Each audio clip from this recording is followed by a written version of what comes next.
Okay, this is the critical lap. This is the critical lap. Confirm. Leave me alone. I know what to do. Great to see you, Ruben. Been a long time. It honestly Long has time. been. Sorry, what were we going to say? You always thought what now? I was going to say, in reference to your attire, I've always thought that baseball was kind of like a sorry, I'm no offense with this comment. First of all, let me preface it. Okay. Baseball was always just kind of like a joke of a sport because like you could like wear a button down and tuck it into your slacks while you played baseball. Like, football, people are like going out there practically nude, because their bodies can't handle the heat. And baseball is just like, got my button down on, tucked into my slacks. Button down on, got a belt. Wearing a belt. I'm wearing a belt with a buckle. Tall socks. Yep. Yeah. I got pockets in my pants. I'm trying to remember who said it. I don't know who said it first, but I had a buddy who was like, yeah, someone made the comment that like, if you can eat food when you're not on the field in between your time on the field, it's not like a proper sport. But yeah, I mean, like they may as well have like a monocle on while they're out there. I mean, I feel like some of them what I love is the baseball managers that still wear the full uniform.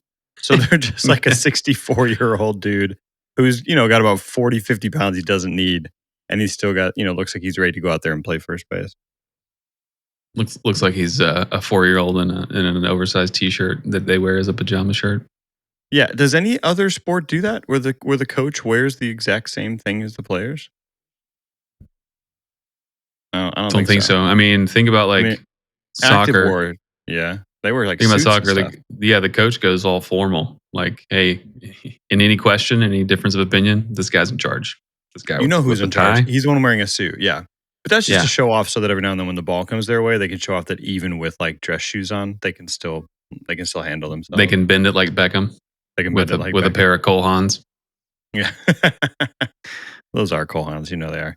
Yeah, I don't think that any other sport, they wear the exact same thing. Activewear has taken over. So like long gone are the days where like an American football coach would wear a suit. And Bill Belichick really broke all the rules. He just went with that like ripped off, sweatshirt hoodie. Who was the Penn State football coach who wore a tie every time? Paterno? Oh, yeah, Paterno. Was it Paterno? Yeah. Paterno sounds right. Yep. He was the last of the Bear Bryant generation.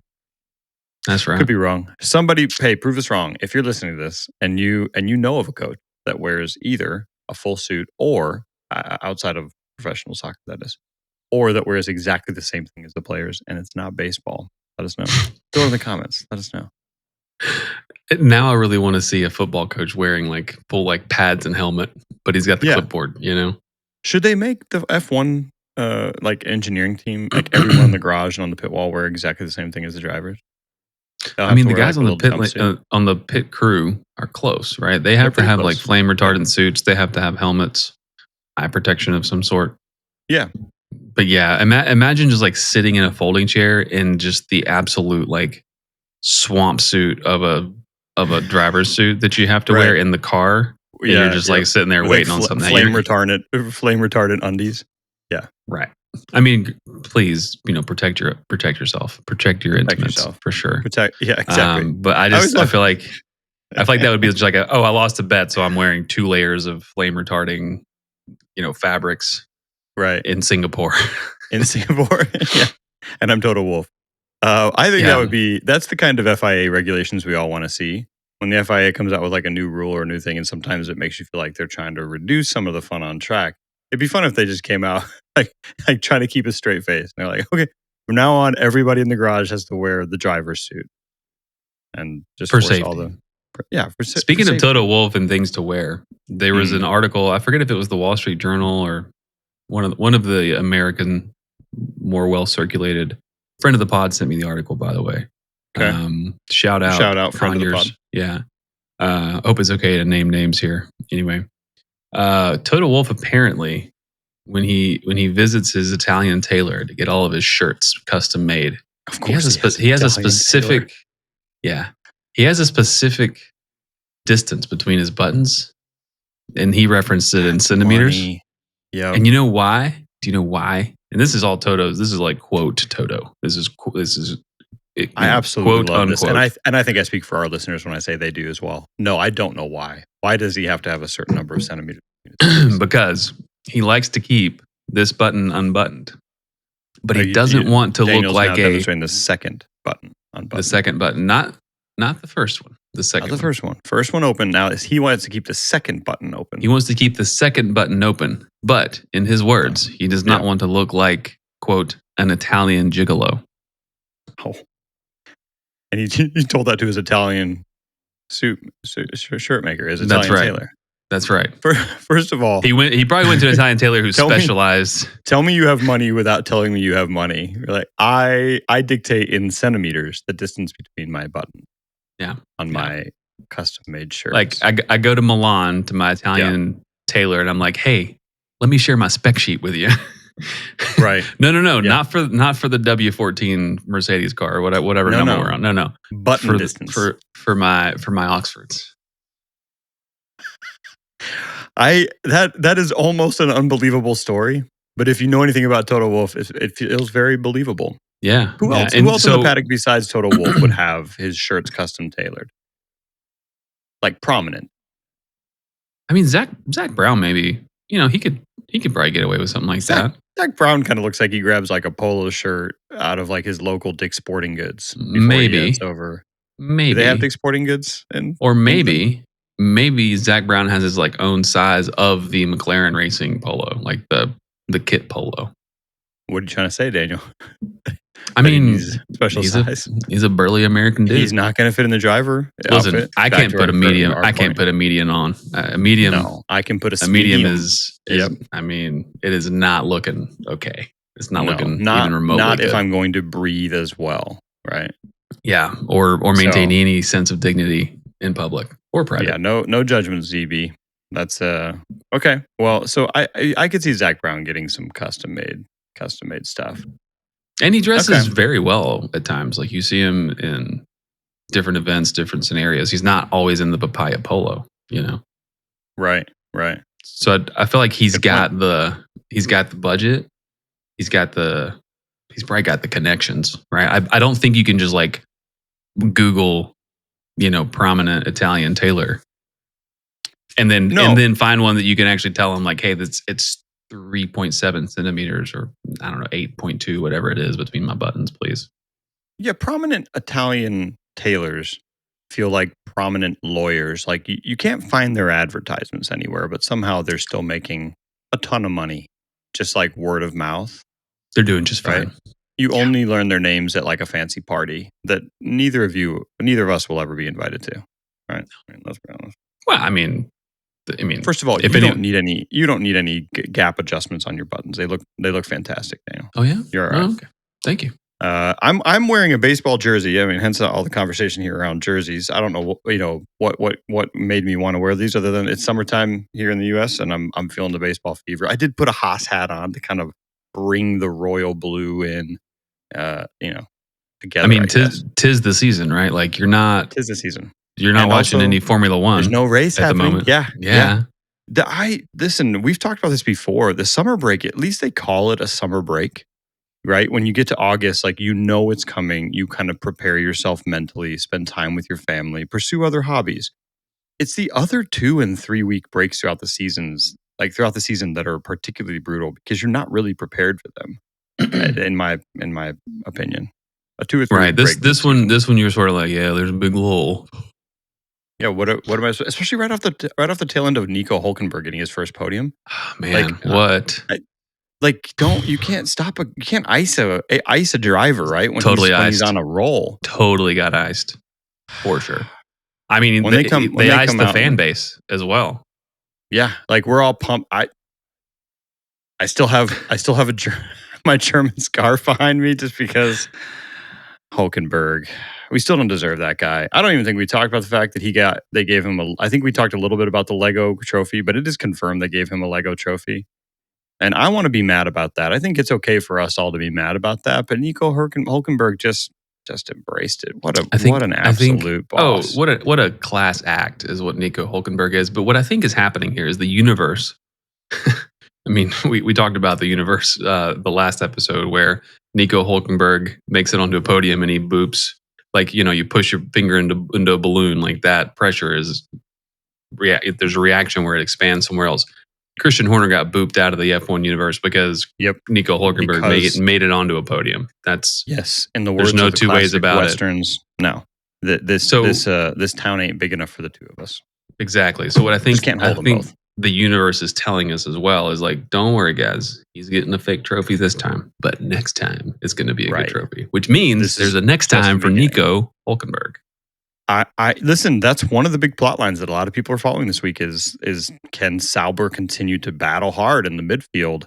I think we all want to see it. I think, to be honest, a lot of us are starting to cool on Williams. We want to love Williams. We want to see them succeed, but they're kind of leaving us hanging a little bit right now. And Sauber's the exciting underdog coming up from the bottom. What do you think? Do you think Sauber can actually hold on to, I guess, their climb in the midfield? Are they going to continue that climb, or was this kind of a flash in the pan?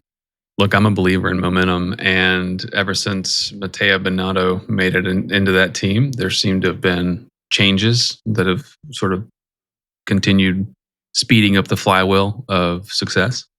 And the two drivers they have are as good as you can get for that level of team to capitalize on any kind of car improvements. So, yeah, absolutely. I mean, those are my hopes anyway. I don't know if I could say realistically it's the right thing to expect, but there's an Audi badge on that car next year. Audi ain't no slouch. You know what I'm saying? Yeah.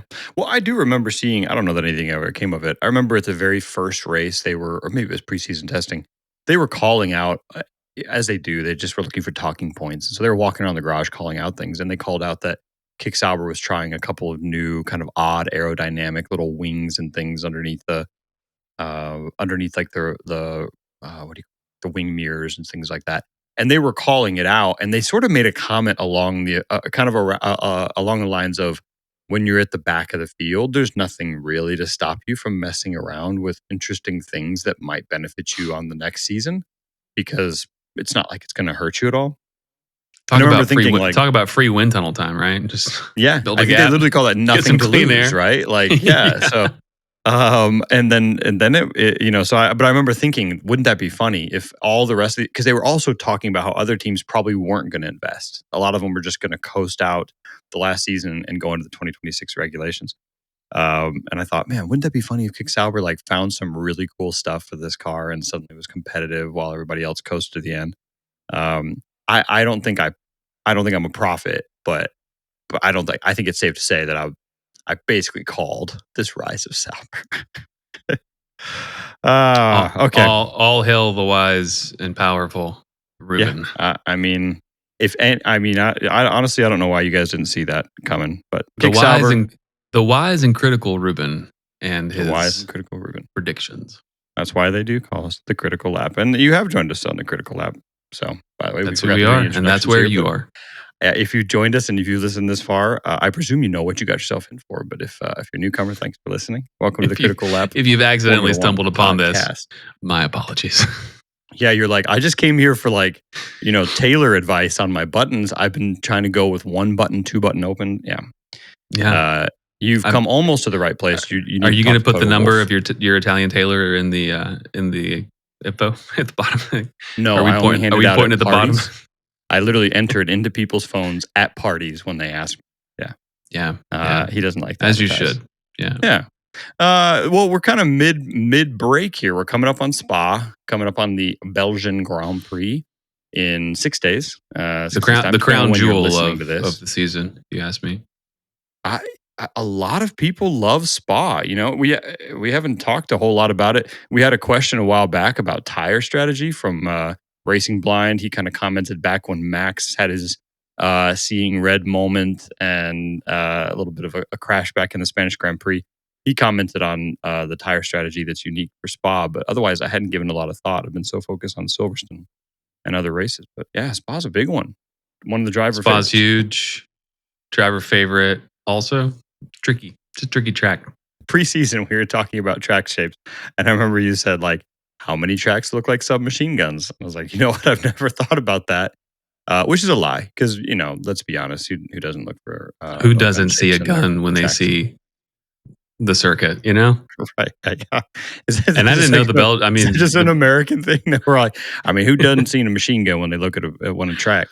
But Spa does have a very. It looks almost like a hawk or something to me, some type of like diving. Yeah, eagle, there's there's some Atlanta speed to Falcons kind of Yeah. emblem, but it. yeah. Yeah, let's make it a little more pedestrian here. Yeah, definitely a bird. Yeah, a bird. That's what it is. Looks like a bird. Great track. It often rains. It seems like they get really kind of mixed weather all across the track. I feel like almost every race I've seen here, it's been raining or bad weather at some point throughout the weekend. Yeah, I think it was George Russell's first podium when he was driving for Williams, when they basically did 3 to 8 laps of Spa, and it was just so torrential and flash floody. They just called it, and they were just like, whoever's in that position at that time, boom, race is over. Here's your trophy. Feels like a plot point straight out of F1 the movie. It does have strong. They're like, "What are you doing?" And Sunny Hayes vibes. Strategy C. What does that mean? Like, wait for the rain. You can't stay there. Plan C for cumulonimbus clouds. You can't do donuts in the middle of the track. Like, just wait. It starts raining. I have a plan. Oh man, he's got a plan, guys. What is he doing? He's got a plan. We still haven't done our full breakdown of that movie, and it's very divisive. Apparently, anyway, we'll have to get to that in a minute.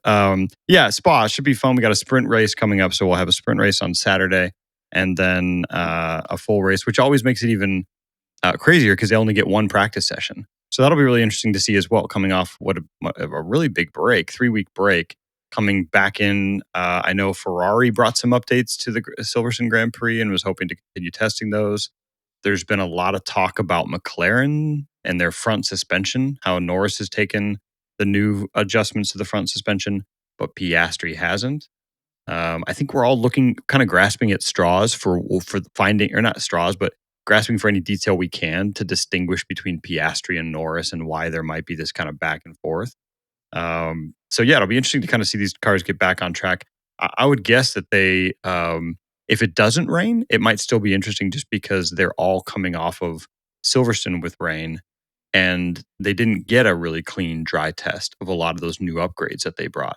So this might actually just be another opportunity where everything goes haywire. So that's a great perspective, because like internally at the respective teams at their headquarters, like there's got to be a conversation or an argument going like, this didn't work. It was like, well, we don't really know that because it rained, or this worked really well. It's like, oh, I don't think we can really trust that because it was, the density of the air, humid air.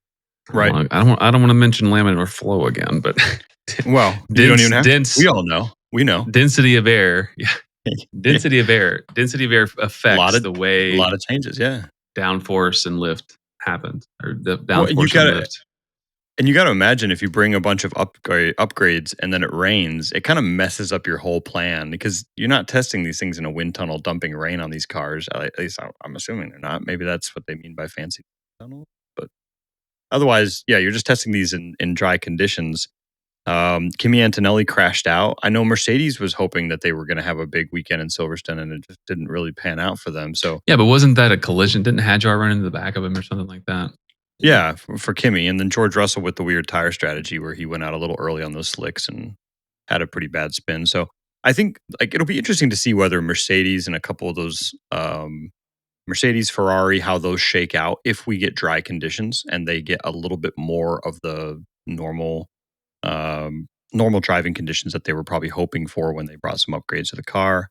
What's your take on the McLaren front suspension deal? We talked a little bit, I think, about this. Kind of a quick overview for the listeners out there, that the McLaren front end has their suspension is relatively firm and locked, I guess, or relatively inflexible compared to other cars. So obviously not just locked in place, and that means that it potentially creates less bouncing, less variations in tire pressure and tire heat as you're going around turns and going through shifting dynamics going around tight turns and so forth. But it makes the front of the car feel a little more numb to the driver if they don't feel it kind of pitching forward and backwards as they brake hard and go into those turns. Apparently, Norris has taken a small adjustment to that, a little bit more flexibility or adding some flexibility to the front of the car, to the suspension. What's your take on that? Do you feel like that's actually, Piastri did not race with that setup in the last race? Is that giving Norris a slight advantage here? It definitely could be. I think it's maybe giving it a little too much credit. To me, you don't get a lot of change with one single variable, right? You have to have sort of this like lucky combination of several variables at the same time that all work for this tiny little incremental gain, and then combined, you're like, okay, now there's some more competition there. I think that if there was some sort of Norris has it, Piastri doesn't have it, maybe that indicates a little bit of intent on let's give Norris something that works better for his skill set or his style or something like that. To me, the suspension being more springy or less springy or more actionable. I don't know what the word is for it to be Dynamic. able to like. There you go. I got you. And that has a little bit more to do with like, can you handle the car? Can you drive this car without feeling that input, without having that? I feel the rotation of the car finally. Or if you take out an element of that feeling of the rotation, then how do you know when to stop braking into accelerate? Pardon me. Right. So I don't know. Now the other thing is there's a lot of talk, especially with the current regs, of the floor sucks the car down onto the pavement. There's the porpoising problem that's more or less been resolved or more or less been mitigated to where it's not dangerous for the drivers.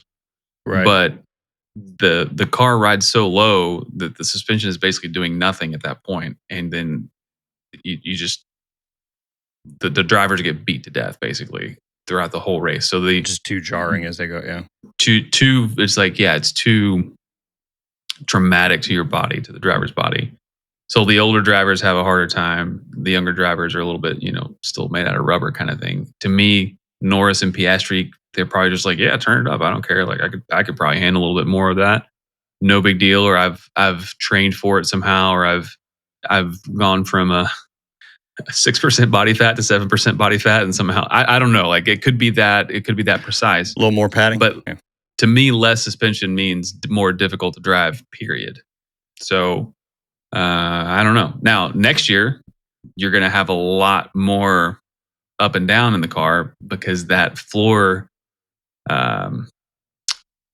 whatever you call the Venturi effect that gives it that floor, the suction down to the pavement, that's no longer a thing. It's all going to be front wing, back wing. So, yeah, I wonder too.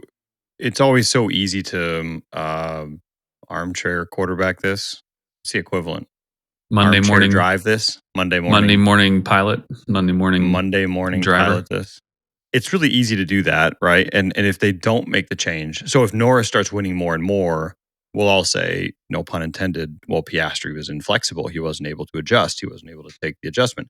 If Piastri continues to dominate or starts pulling out more win after win after win, we'll all say, hey, he very brilliantly said, don't change anything. I like this the way it is.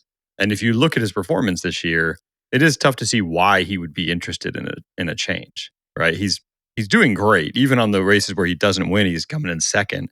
And if he returns to form, he'll win the championship. If he can start kind of doing a 50-50 trade with Norris on wins here, the McLaren doesn't really need a lot of help in general. So, hey, Piastri, do you want a new front end? Why? Why would I want that? I'm doing just fine. If Norris makes one slip up, I'm in first place, right? If I don't get a 10-second penalty because of braking under after the safety car or whatever, I might be in first place, right? So I don't know. Yeah. Kind of if it ain't broke, don't fix it kind of thing for Piastri probably. Yeah, especially as long as nobody else on the grid is bringing enough of an upgrade to be chomping at your heels. Ferrari, I feel like, could be in that spot where they're improving enough. And they've got Lewis driving the car, and they're getting a different look from Leclerc, Mr. Ferrari. There could be some driver input there, some driver feedback there that is creating or allowing them to get some leaps in development and performance.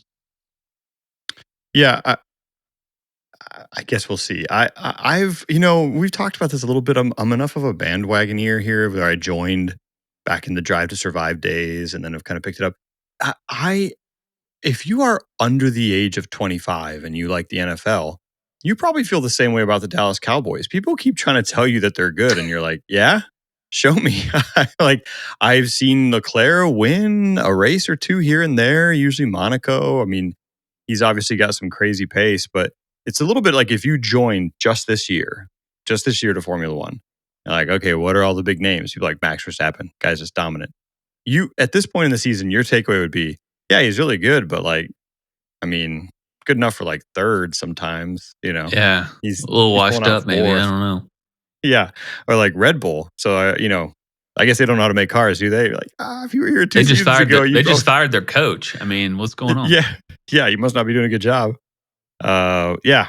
But Ferrari, I mean, I'm hoping to see more from them. But Ferrari and Mercedes right now just seem to kind of be going back and forth. And based on recent experience, I'd have to give the nod to Mercedes. But anyway, Sure. I don't know. Ferrari came in second last year in the constructors, so it's not like they're struggling. Hey, speaking of Christian Horner and big team changes and silly season rapidly approaching, I don't know when silly season. I mean, when does it technically begin? I don't know how silly it has to be officially called the silly season. I think we're in the season. I don't know if it's silly yet. I mean, Christian we were Horner coming off a being year. Let go abruptly is pretty silly. That's pretty silly. That's okay. I would say if we're not talking just drivers, silly season is upon us for sure. Like, yeah. If you just called somebody up and summed up all the big team changes and you listed Christian Horner, they'd be like, whenever that happened, that's the beginning. We got to figure out who's going to be team principal for long term in the Red Bull situation, assuming that Laurent Mekies, did I say it right? Laurent Mekies? Laurent? L apostrophe Ron? I feel like such an American redneck. Laurent Mekies. Mekies probably can't. It may be doing Red Bull long term. We'll see. I mean, he's been doing a good job at racing bulls, but they presumably will have to backfill there. The big question on everyone's lips, and I'm just going to quick reaction you with this, Daniel, before you can get me with it. Quick reaction for you. This is like just off the top of your head. Is Verstappen going to Mercedes? No. Okay, thank you. I mean, you put me on the spot. That is a quick reaction. Yeah. I don't necessarily stand behind that. I don't know if I can make that prediction. You're like a 51% no. Yeah, barely. Yeah. I'm rounding up. I'm rounding up to get to 51%. We're getting we're tallying the last votes here as we go into the evening hours. Okay. Yeah, I mean, on paper, it just doesn't do anything on paper. George Russell, strong driver. Kimi, just supposed to be a prodigy. Like in general, why do you need a Max Verstappen when you already have a Max Verstappen? The difference is that you have Max Verstappen in 2016, not Max Verstappen in 2025. It's hard to justify. Now, crazier things have happened. It is called silly season for a reason. Silly. It would be silly for Max to go to Mercedes, but why would he go to Mercedes?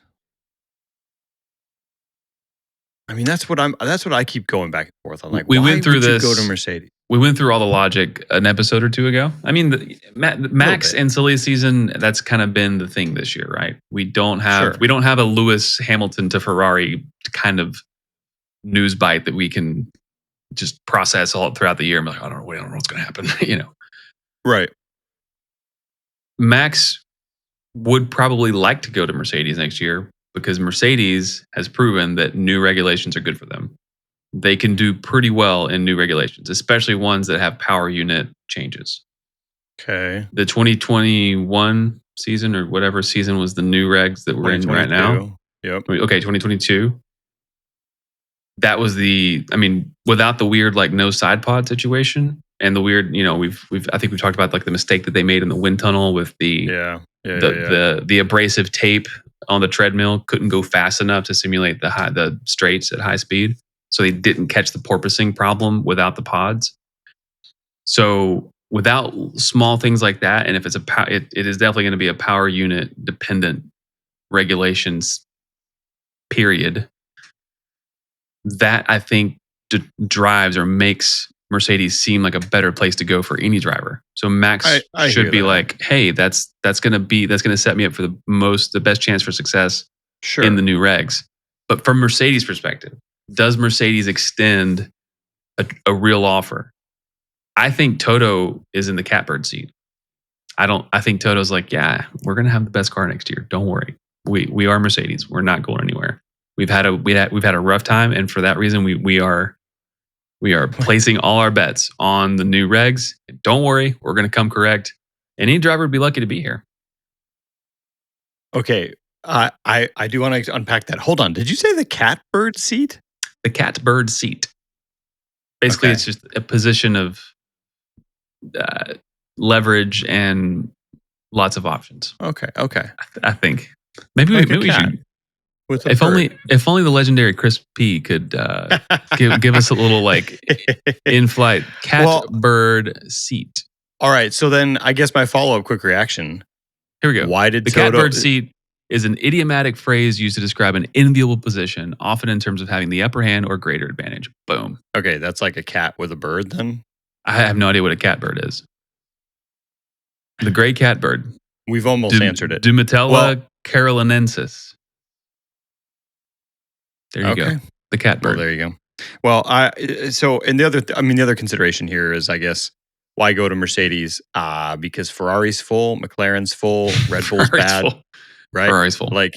So you just go down the list of the top teams right now, and you're like, well, can't go to McLaren, can't go to Ferrari, don't want to be a Red Bull. Mercedes is next, right? Like that's your next choice, and then after that, Aston Martin or Williams. If I'm Max and I have the proclivity for other series, for kind of feeling like I've sort of been there, done that with Formula One, I'm taking the money and I'm running. I'm doing Aston Martin. I'm doing Audi.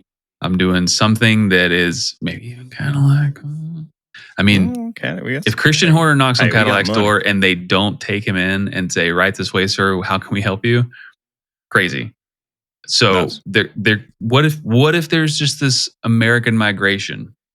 What if there's like a pilgrimage or a everywhere around the world they're coming to America? What if Christian Horner and Max have heard about Bit of Honey and it's not available in their market? What if they want to come to the States? What if they're like, I've tasted the best and I will have it, sir. Okay, so Christian Horner to Cadillac. It's silent, a little quiet deal on the back. People were like, Christian Horner and Max Verstappen weren't the best of friends. Max Verstappen to Cadillac with Christian Horner. And Checo Perez. It's so silly. It's so silly, but it's silly season. So okay, I will admit that's a relatively silly prediction. But I mean, where else is Christian Horner headed? I mean, where's he going to land if not Cadillac? So there was that rumor about him going to Ferrari back in the day, 2 years ago, 1 year ago. I forget. Yeah. He's still got some legendary momentum to carry him into some other spot. I do have to say, I think sometimes they make a lot of certain rivalries in the sport. So way back, it was sort of like, man, Nico Hulkenberg and Kevin Magnussen, they don't get along. And then it turns out they get along fine. They're grown adult humans. I think a big rivalry was made of Toto Wolff and Christian Horner. And I think most of the time they probably can get along just fine. And they kind of get the deal, maybe bark at each other a lot, to use their own words. I don't think that's true of Christian Horner and Lewis Hamilton. I don't think they would mesh. Yeah, no love lost, huh? I think you're right there. Yeah, I think that's accurate. Maybe that's not fair to either of them. I somehow feel like if Max Verstappen dropped into Mercedes, Toto Wolff would just be like, Max is the best. We're glad to have him. He's already saying nice things about it. Toto Wolff's already saying, like, why wouldn't Mercedes be pursuing the best driver we have on the grid right now? Yeah. Okay. So I mean, it's sort of like that edge has already been removed, right? Sure. But there's different personalities on the paddock, and so if you've got the different personalities, Toto Wolff's is I am always negotiating. I'm always doing deals, and I'm always tormenting my competitors with the threat of Mercedes and our money bags coming to take your drivers, right? Yeah. I'm in the catbird Anytime- seat, boys. Yeah, like anytime it comes up, he's like, I mean, of course we're talking to him. Why wouldn't we talk to him? Sometimes I offer him contract just for fun when his boss is around. Right? Like just to, hey, anytime you want to come over here. I literally saw it. That was in the F1 movie. He did that in the F1 movie. He's known for it so much that they had him offer that guy a drive at the end of the movie. So that's just Toto Wolff's personality. I think I also agree with you for what it's worth. I don't think Max Verstappen's heading to Mercedes. Sure, maybe he will because whatever, they sign contracts, and again, who wouldn't take Max Verstappen if he's willing to go? I think Toto Wolff is just making it very obvious that he could and would take Max Verstappen to get George Russell to stop negotiating and sign his contract. Come on, George. Come on, George. That would be, honestly, my bet would be that George is holding out and trying to negotiate a better deal, and there's no reason for Toto to rush it. He's already got a good team set up, and he can dangle Verstappen in front of him. But we've talked a little bit about how we think Verstappen wants more flexibility in his contract and more options to go race other places. Mercedes does not seem like such a team. Right. I wonder if he's showing up to any negotiation with a copy of his Red Bull contract and anybody on the other side of the table is like, I'm sorry, man, we like you and everything, but we're not going to quite do that. You know, there's probably just a ton of optionality, this contract doesn't apply. Right. For what, you know, again, so I think he's a better fit at Aston Martin. They clearly have plenty of money to throw toward any driver that they want up there. Yeah. But, so let's get this on the board, okay? Okay. We agree that the front runner for Max is Aston.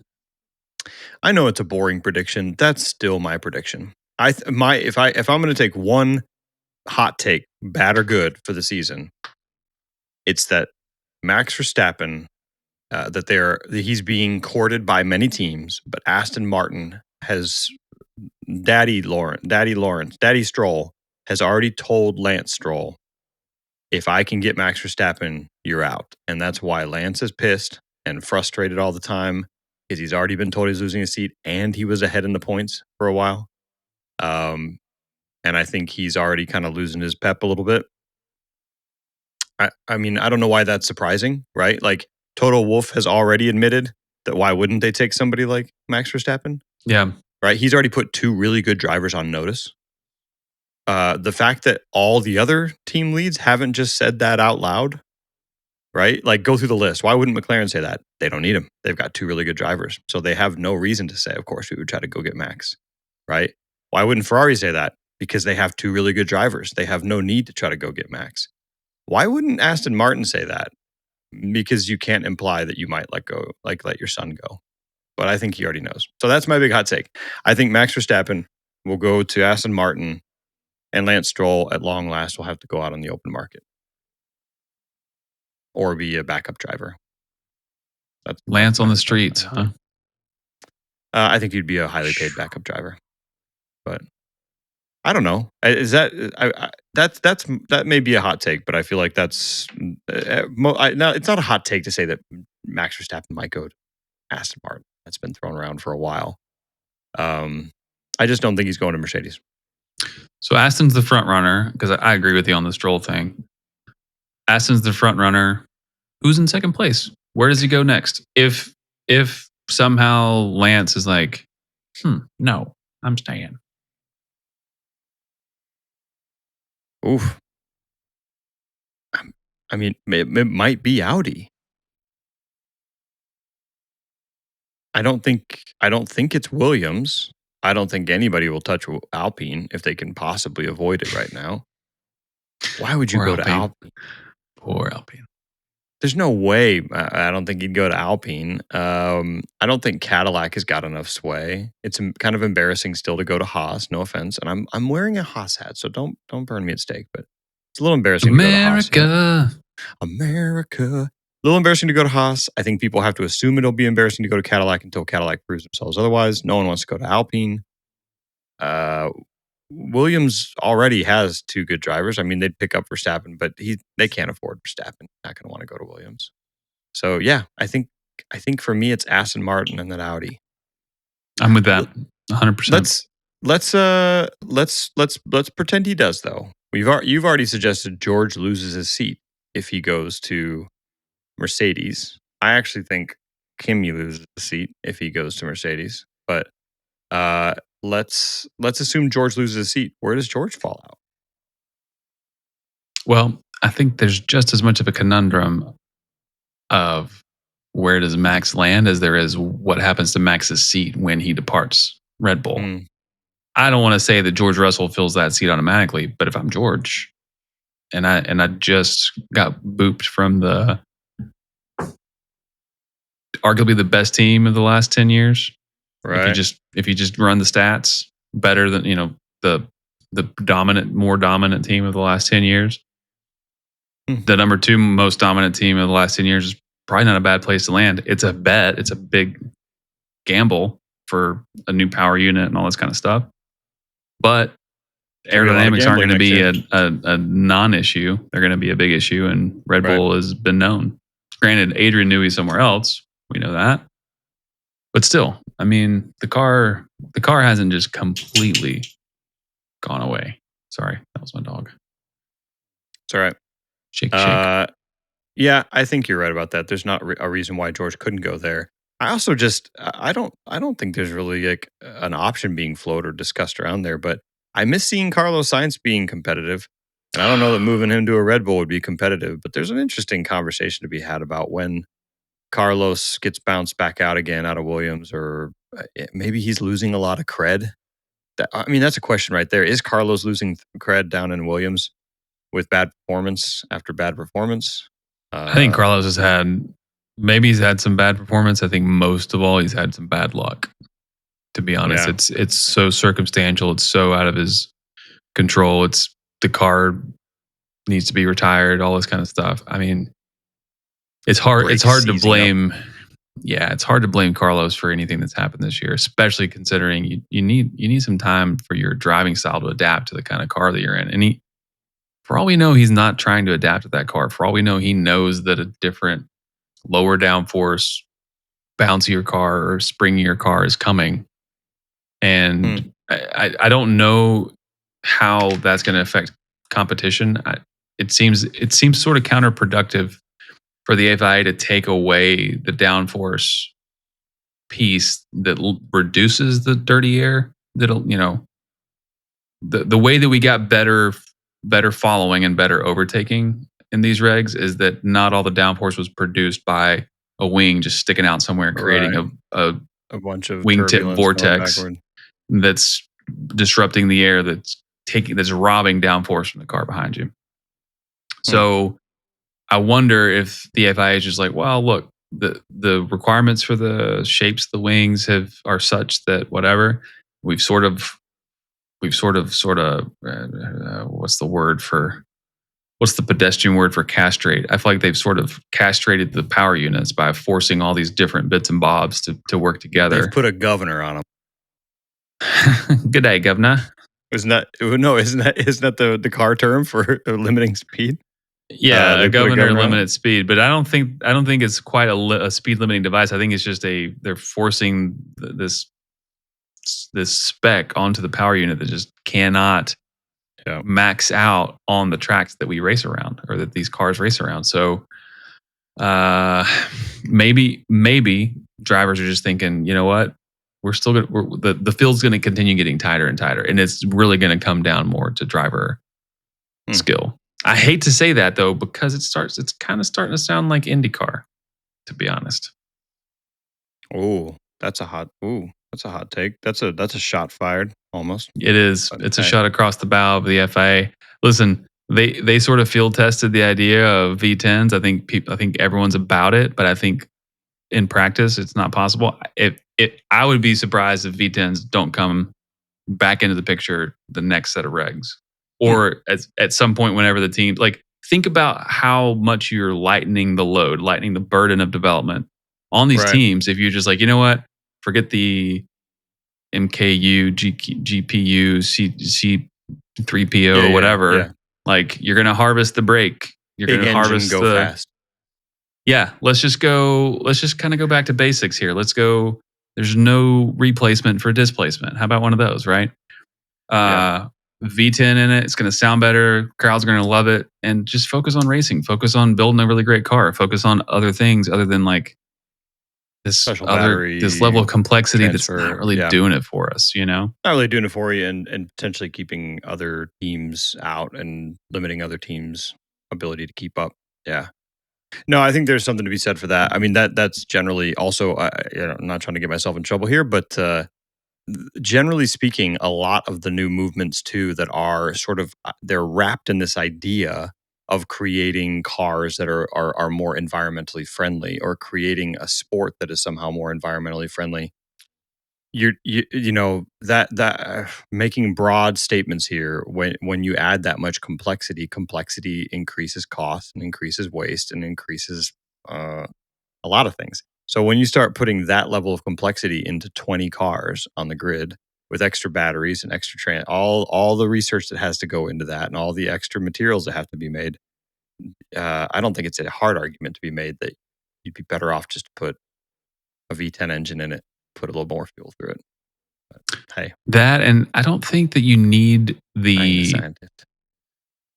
I ain't no scientist. I don't think you need that R&D ROI, that research and development, juice is worth the squeeze kind of thing anymore. I think the major manufacturers are going to come to the sport because it's now a self-sustaining business. I don't think that it's a light $100 bills on fire for the sake of the passion and the whatever, because you're going to have this testing ground for new technologies that you can then implement in your production cars. I don't think that's the case anymore. I think that Liberty Media has wildly improved the value or enhanced the value of each team individually. So the money's coming to these teams to race the season, to build the car, put the drivers in it, and do the tour. So yeah, I mean, it's cool that Mercedes is here. It's cool that Audi's here. It's cool that Cadillac and all. But I think it's more a publicity / ad dollars commercialization thing than it is a research thing. Yeah, I think so. And it sounds like the people are maybe getting wise to that fact. Well, listen, I don't know if you have quick reactions for me. I did have one more story I wanted to cover with you. Let's do it. I don't know if you saw it or not. I saw a story about, and this is before my time in F1, about Felipe Massa, who is apparently, he is suing or putting a court case together to dispute the 2008, I think it was, World Championship that he feels like he was robbed of. Have you seen this? Yes. I don't know what the latest development in this is. It's been a thing for like a year now that he went public with his intent to challenge the outcome of the season. Okay. It all boils down to this one thing where, can't remember his name. Where Piquet yes. Jr. Crashgate, where Nelson Piquet Jr. was Nelson Piquet ordered Jr. to deliberately crash by Renault to trigger a safety car that would help Fernando Alonso. Right. And that crash kind of messed up Massa in a pit stop. He ended up losing the world championship by 1 point. And he's arguing that illegal action robbed him of a championship. Right. It is with Nelson the Piquet, High Court of England. Piquet. Nelson Papa Kilo Jr. Is that his has, I think he's like come out and said a few things that are sort of incriminating or indicative of, yeah, that's what happened. Yeah. But I also think he's not known to be super reliable in that sense. I don't know. Nonetheless, I mean, it's going to be contested. The evidence is going to be reviewed. I don't know what evidence is there. I don't think there's a smoking gun, but that's some competition, right? You're fully retired. You're not driving. I mean, he might be in a series somewhere, but he's not on the Formula One grid anymore. And he is still fighting for that championship. It's long gone. It's what is that? 17, 18 years ago? Yeah, but the championship, I think, ended up going to Hamilton. In 2008? Yeah. He lost to Hamilton by 1 point.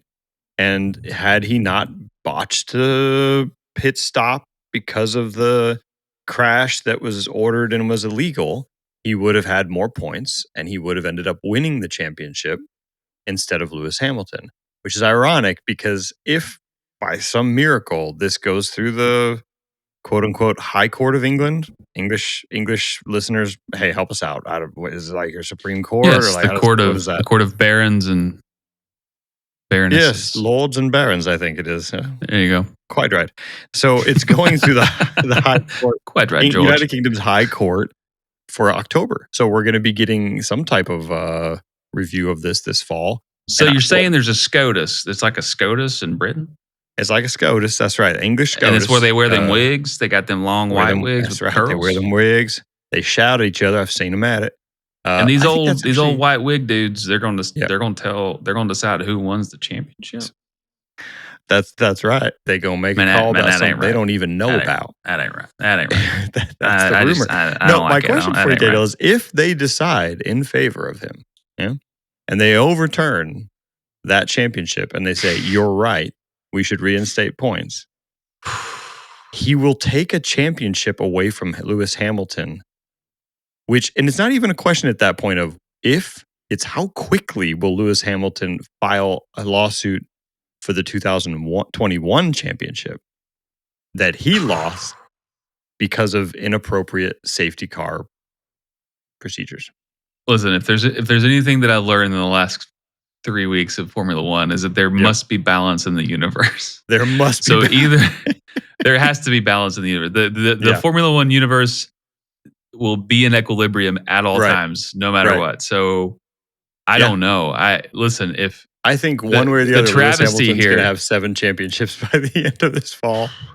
The travesty here is that Lewis loses one more championship. Now, whether he lost it fair and square in 2021, let's not get into that debate.